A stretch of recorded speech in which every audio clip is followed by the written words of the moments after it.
Okay, looks like people are joining here. Hopefully, you enjoyed that kind of silent phase where we kind of just watch the presenter get ready for the meeting. I think everybody can hear me okay. If you guys can, could you react in the chat? Just let me know. Just want to make sure you guys can all see everything okay. And yeah, this is really cool. So the last presentation that I did like this was on Zoom. And so this is a little bit of a different atmosphere for me. All right. So I would love for this to be as interactive as possible because it's always more fun. I've been tutoring the ACT for about 7 years now. I graduated from Harvard. You can see the little diploma over there, pretentiously glowing in the background. I started a YouTube channel a while back ago. We grew to a couple of thousand of subscribers, and I've taught over 120 students in the ACT. And I'm here to give you guys the best tips and tricks that I know. I currently employ 30 tutors who are all from Harvard. Every single one of them has scored a 35 or higher on the ACT or a 15, 20 or higher on the SAT. We specialize in college admissions. We've helped students get into Harvard, MIT, Stanford, and BYU.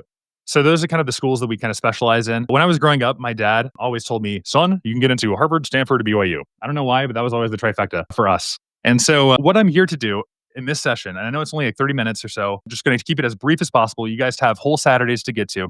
I'm going to show you guys the biggest tips for the ACT English section. And then I'm also going to let you guys know of the best ways that you can get scholarship money to different colleges like BYU, Harvard, and Stanford.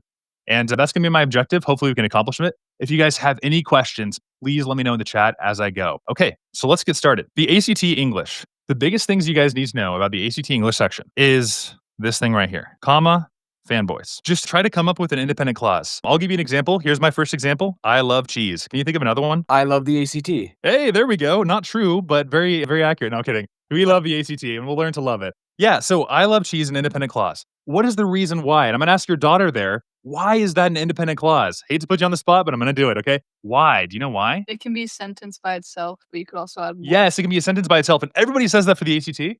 The best way to explain this for ACT's purposes is it has a subject called I, the thing that does the thing, and it has a verb called love, okay? So a subject and a verb for the ACT's purposes is a complete sentence. And that's going to become important later on.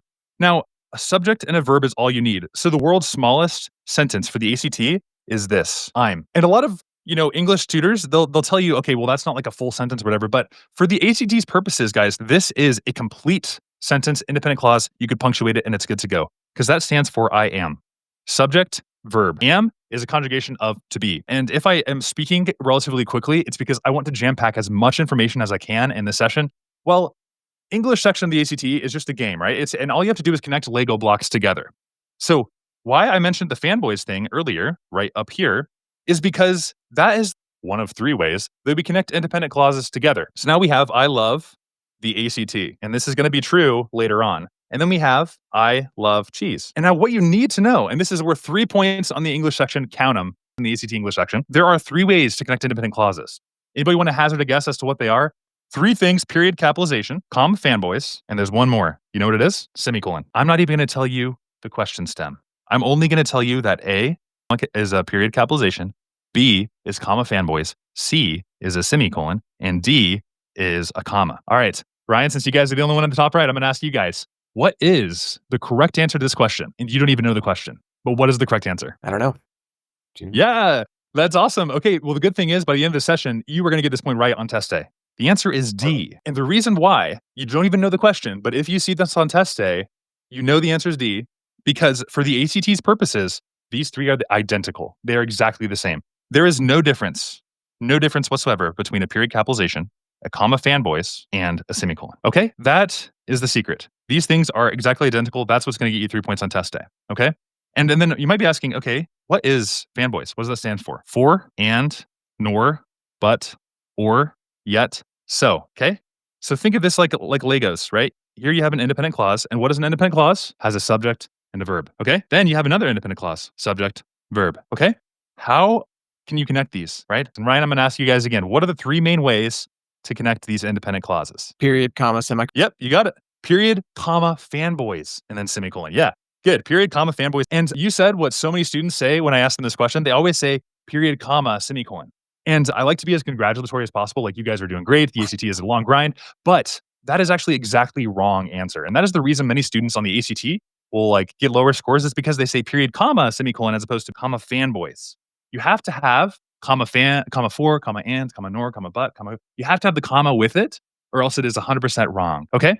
So that is the first big secret for the ACT English section. You have 3 ways of connecting independent clauses, and they are period capitalization, comma fanboys, and what's the third one? Semicolon. Those are the 3 ways to connect them. There's only one other Lego piece that I need you guys to know for the ACT English. That Lego piece is, and here on Zoom, I would, call on different people and be like, hey, you, KH. But I know you guys don't have your speakers at home. You're just in your pajamas. You're waking up on Saturday like, oh, what is this little live broadcast thing? Hopefully you're having a good time.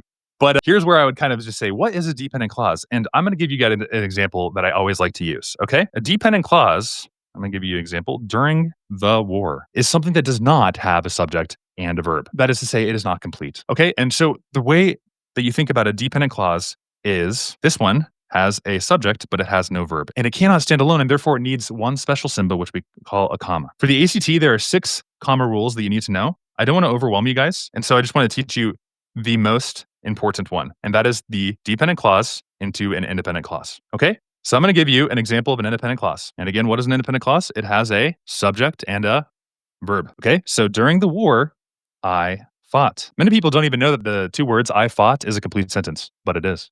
All right? So this is a complete sentence right here. Why? Because subject, verb. Okay, so we know that this is a Lego piece called an independent clause. Yay. And we know that this is a Lego piece called a dependent clause. And now, a special rule that you need to know for this circumstance, and you're going to start to see through the ACT English like it's the Matrix, because you're just going to see things in terms of dependent clauses and independent clauses, and you'll kind of just see through the whole test. It'll be like a joke. I always say that the ACT English section, anybody can get up to a 34. I know that because on the July 12th exam, we had somebody go from a 19 to a 34 composite. 19 to 34. And I always try to get my students up to a 35 in the ACT English because it's English language. There's a quote from Rick and Morty that says, English, like you're still learning English, you're in 7th grade, these are just grammar rules. You have to become a pedantic dinner guest who knows the difference between who and whom. That is the goal of the ACT English section. It's not how smart you are. It's just, do you know the little nitpicky rules? And here's one of them. You just got to know it, okay? Anytime you have a dependent clause Lego and an independent clause Lego, there's one special way to connect them, only one, comma. All right? That alone is going to save you another point in the ACT. So far we got 4 points for the English section. You'll see 3 of these questions every single time, and you'll see 1 at least every single time, okay? So that's 4 questions you're guaranteed to see on test day. Super high yield. Now, what if we flip around these Legos? What if we start with an independent clause and then we go to a dependent clause? Oh my gosh. Well, we don't need anything there. And so I'll flip it around and you can see this. I fought during the war. Okay. I fought during the war. Not a true sentence, and hopefully never will be one. And so what we have here is I fought. The first part is independent. The second part's dependent. Nailed it. Yes. That's awesome. They say intelligence is maternally inherited. And that might be true. I'm just joking. I'm playing with you, Ryan. I didn't know you like that. I can't say that. But that is excellent. You nailed it. Could I ask you a follow-up question? Why is this an independent clause here? And I'm going to ask your daughter that. Why? You knew that this is an independent clause. Why? Because it has a subject and a verb. Yes. What's the subject? The subject's I. Yep. And then the verb is fought. Good. And then this guy, why is it not an independent clause? How do you know? Because it could be because it can't be a sentence by itself. And why not exactly? What's the exact reason why? Because it only has a subject, not a verb. Good. Nailed it. Only has one of the 2. Awesome. So you know these Lego pieces now. You know this is an independent here and a dependent here. Perfect. And we said that if the dependent's first and then the independent second, we use a comma. Nailed it. And now if we flip it around and it's independent first, we don't need a comma. And anytime you're stuck on test day, you're trying to remember these rules. You're like, oh my gosh, I remember Blake told me that there's like a comma, there's 6 comma rules and all. Okay. What you do is you say it in your actor voice inside of your head. Say the sentence out loud. And you can do this like by yourself, don't have to populate the Zoom channel here, but during the war, comma, I fought versus I fought during the war. You can see how one of them flows a little bit quicker than the other. And the cool thing about recognizing dependent clauses as like patterns, as opposed to just like random sentences, is you can make up your own independent clause. I like cheese, for instance. I love the ACT. You can have that be an independent clause, and then you can start with another dependent clause like, right? Around the corner. What is that? My friend is a subject. Was is the verb. And guess what? If I didn't even say was hiding, that's still a full sentence. Why? Because was is a conjugation of the word to be. So we have a subject and a verb, and that's all the ACT cares about, okay? Next high yield tip I'm going to give you. This is so important. I prepared for the ACT. My mom was super wise.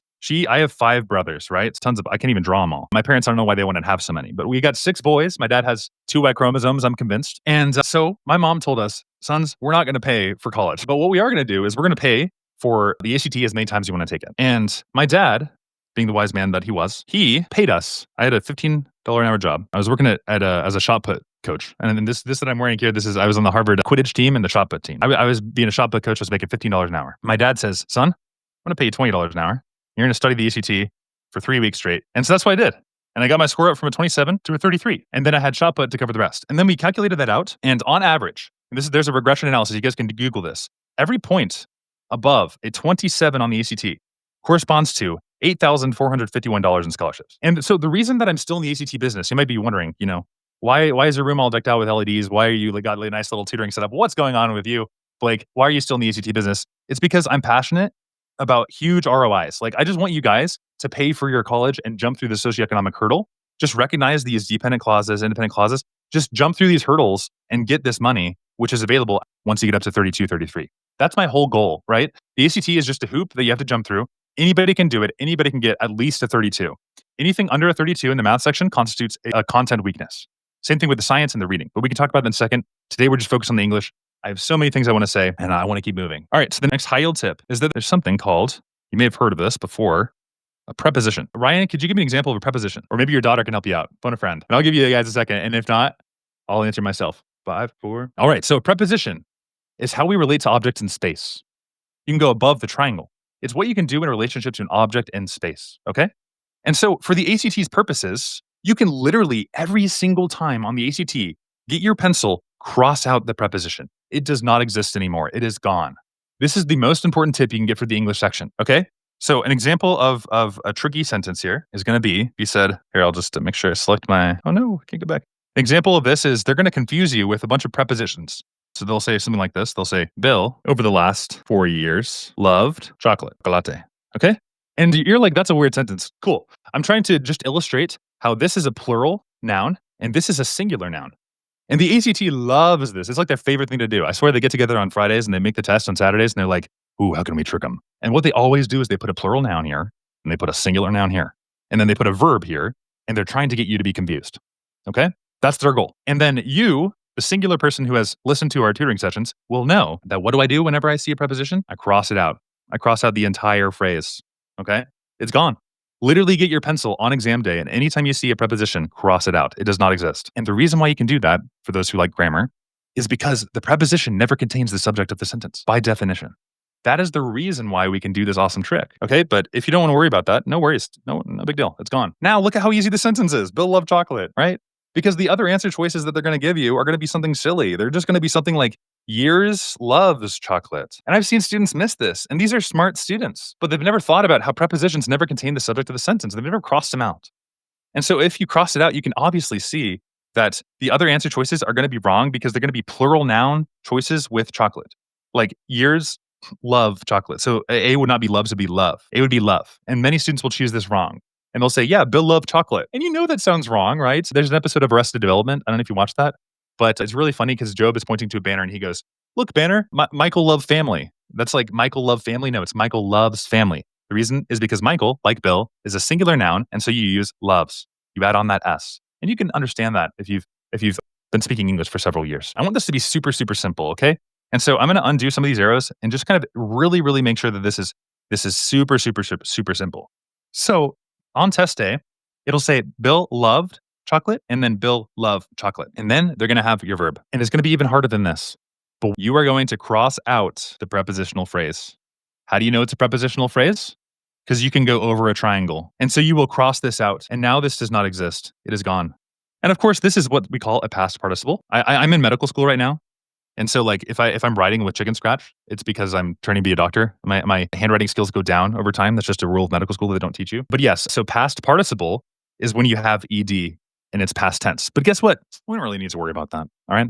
There's a rule. If you have something to say, feel free to interrupt me. I always like my tutoring sessions to be super interactive. So this is kind of new to me. But yes, if you have anything to say, just interrupt me at any time. And I want to make sure that we're cognizant. And so about 9 minutes or so, I'm going to kind of wrap all this up. If you have any questions, let me know. But yeah, this is what's called a past participle. Don't worry about it. The only thing you need to know is keep it simple, right? Keep it simple and keep it consistent. Okay? What do I mean by consistent? Vini vidi vici. Who knows what that means? I'm going to give you guys another pop quiz. I'm not even going to tell you the question. You don't get to know the question, and you can still answer this correctly. Ryan, I'm going to put you on the spot here. What is the correct answer to this question? And what type of question is it? Yeah, double hard. I'm really putting you on the spot. I apologize. I have no idea. Tough one, huh? This is going to be an accept question. And you don't even have to know. You're already looking at these choices. You know that the answer is D and it's an accept question. The reason you know is because you keep it consistent. These are all past tensed. The famous Veni Vidi Vici, I came, I saw, I conquered, Julius Caesar says. I am is in a different tense as these guys. My basketball coach in 8th grade always used to tell me one of these things is not like the other. And then he would make fun of the 1 out of 10 person who had their jersey inverted the wrong way. The same thing on the ACT. One of these things is not like the other. I am is the present tense. These guys are in the past tense. Keep it consistent says that we must have a consistent tense with the preceding sentences and the post sentences. You did not have the privilege of knowing the context because I didn't want to give it to you. I just wanted to show you that you can recognize through the answer choices what the correct one is just by recognizing patterns on the ACT. Hopefully by this point, I can kind of prove to you guys that the English section is a complete joke. It is just pattern recognition 101.